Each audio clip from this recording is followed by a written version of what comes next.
प्राचीन काल में हमारे देश में एक महान परोपकारी राजा हुए हैं। उनका नाम रंतिदेव था। वे चंद्रनगर में राज्य करते थे। दूसरों की भलाई के लिए वे सदा तत्पर रहा करते थे। उनके राज्य में प्रजा को किसी प्रकार की तकलीफ नहीं थी। सब प्रकार का आनंद था। एक बार उनके राज्य में घोर अकाल पड़ा। खेती सब नष्ट हो गई, जलाशय सूख गए, चारों ओर विपत्ति के बादल मंडराने लगे। भूख प्यास से व्याकुल होकर उनके व्यक्ति मरने लगे। राजा रंतिदेव अपनी प्रजा की यह हालत देखकर अत्यंत दुखी हुए। वे प्रजा के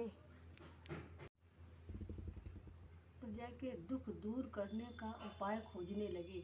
उन्होंने राजा कोष के अन्नगारों को खुलवा दिया, परंतु फिर भी प्रजा का कष्ट नहीं मिटा। धीरे धीरे उनके राज्य में यह स्थिति उत्पन्न हो गई कि राजा रतिनदेव के पास प्रजा की सहायता का कोई उपाय नहीं रह गया।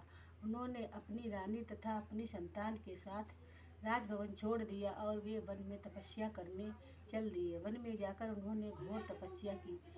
सारी शरीर सूख कर कंकाल बन गए। आँखों की ज्योति मंद पड़ गई, इंद्रियां शिथिल पड़ गईं। फिर भी वे अपनी तपस्या में लीन रहे। अंत में भगवान प्रसन्न हुए।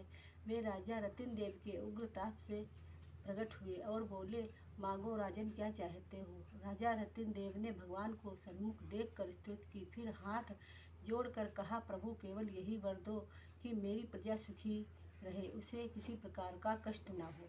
भगवान ने कहा, तथास्तु राजन, ऐसा ही होगा। तुमने परहित के लिए उत्तम वर मांगा है। जाओ, तुम्हारी यह तपस्या सफल हुई। भगवान का ऐसा वर पाकर राजा रतिनदेव अत्यंत हर्षित हुए। उन्होंने भगवान की वंदना की। भगवान वर देकर अंतर ध्यान हो गए। रानी ने अपने पति को कई मास के बाद भोजन बनाकर भेजा। राजा रतिनदेव ने से ही खाने का हाथ बढ़ाया कि एक बूढ़ा व्यक्ति अपने कई कुत्तों के साथ उनके सामने आकर खड़ा हुआ। बोला, राजन, मेरे ये कुत्ते और मैं कई दिनों से भूखे हैं। लाओ, कुछ भोजन दे दो, बड़ा पुण्य होगा। राजा रतिनदेव ने प्रसन्न होकर अपना भोजन उस बूढ़े अतिदेव को दे दिया। भोजन के देते ही देवताओं ने पुष्प की वर्षा की। वह बूढ़ा अतिथि अंतर ध्यान हो गया और राजा रतिनदेव के सामने भगवान आ गए। बोले,